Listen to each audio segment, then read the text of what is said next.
안녕하십니까. 이번 시간에는 매화역수, 그 중에 인사점에 대해서 알아보도록 하겠습니다. 인사점이란 그 사람과 사람 관계, 아니면 내가 어떤 그 일을 할 때 그 일에 대해서 여러 가지 그 대립 관계라든가, 나한테 도움이 되는 사람인가 아니면 나한테 흉이 되는 사람인가 등등을 알아보기 위해서 보는 전법으로서 가장 보편적으로 많이 사용되는 전법이라고 할 수 있습니다. 그래서 이 인사점에서는 그 채계를 본인으로 놓고, 그 다음에 용계를 상대방 또는 그 목적하는 그 어떤 일이라든가 사업이라든가 이런 식으로 판단할 수가 있습니다. 그래서 채계가 용계가 채계를 생하는 게 가장 좋은 관계, 또 채계와 용계가 서로 같은 오행인 비화 관계에 있을 때 가장 일이 순조롭게 풀린다고 볼 수 있습니다. 그런데 용계가 채계를 극한다면은 굉장한 손실이 있으며 실패를 맛볼 수가 있습니다. 또한 채계가 용계를 생한다면은 채계의 힘이 빠지는 것으로서 설기당하기 때문에 손실이 있다라고 볼 수 있겠습니다.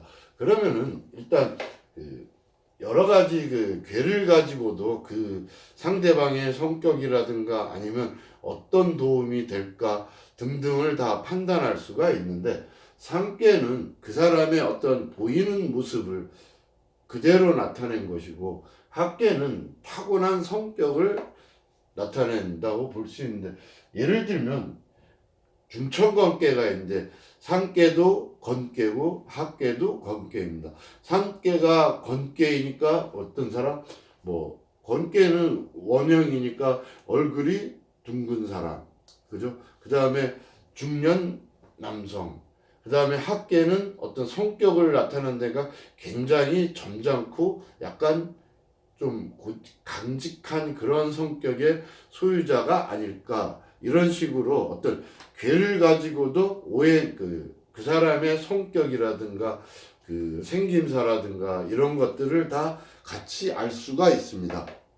자, 그러면은 이번에는 그 어떤 사람이 저에게 와서 올해 사업이 잘 될지 안 될지를 물었습니다. 지금 이달이 김여월이니까 김여월의 입장에서 한번 판단해 보도록 하겠습니다. 먼저 지풍승계의 사요가 동해서 내풍항이 됐습니다. 따라서 여기에서는 채계가 목이 되고 손목이 되고 용계가 곤토가 됩니다. 또한 변계는 사진내 목이 됐습니다. 그러면은 일단 본계를 가지고 현재 상태를 파악하는데, 목극토를 하고 있으니까 내가 용을 제압해서, 그래서 여기서는 목적이 사업이기 때문에 사업을 내가 내 맘대로 제압해서 가는 그런 기운이 강합니다. 그래서 크게 무리 없이 순조롭게 내 계획대로 잘 나아가고 있다라고 판단할 수 있습니다. 그런데 그 중간에 가서 이 혹계는 내가 가지고 있는 본계 안에 있는 이 속을 들여다보는 건데, 본계에는 내계와 택계가 있습니다. 혹계가. 그래서 이 혹계 안에 금이 나타나서 이 금이 바로 목을 극하고 있는 상황이 됐습니다. 자, 금극목을 당하고 있으니까 중간에 일이 잘 안 풀릴 수도 있다. 그죠? 태금이니까 어떤 시비나 구설 아니면 분쟁에 휘말려서 내가 궁지에 몰려서 굉장히 일이 힘들어질 수 있다라고 판단할 수 있습니다.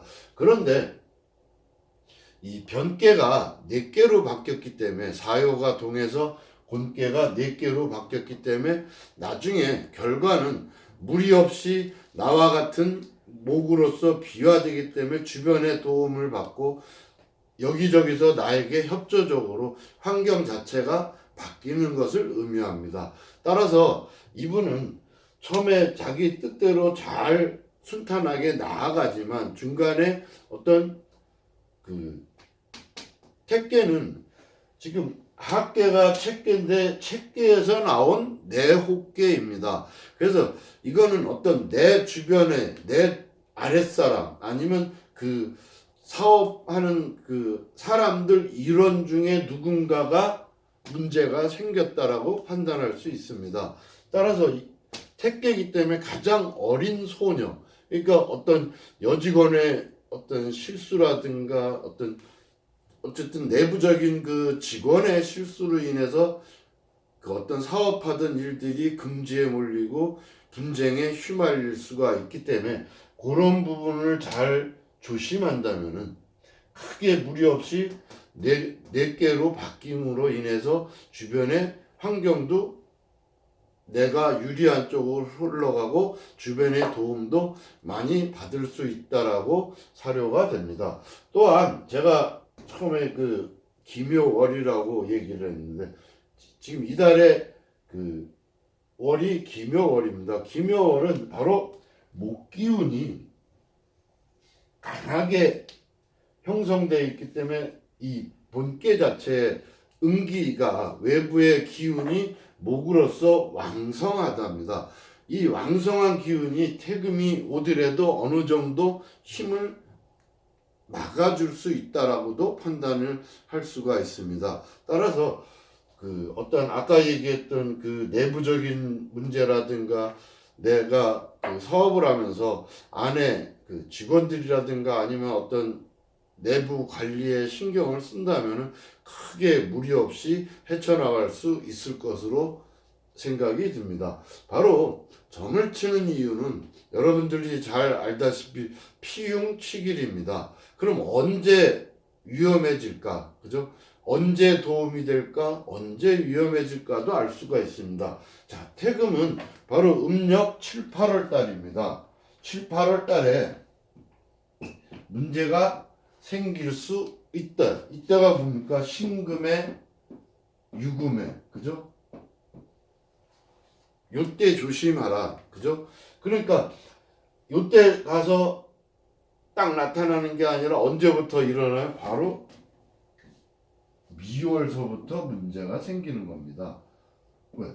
미월이 되면 신금, 유금이 전부 상기에 해당됨으로 인해서 그 발동을 하는데 조짐이 있다라고 하죠. 징조가 이미 미월에서부터 발생이 됐기 때문에 항상 그 내부 관리에 힘써서 잘 나간다면은 지풍승 올라간다. 오를 승자. 그래서 점점 좋아지고 내풍항으로 한결같이 쭉 흘러갈 수 있다.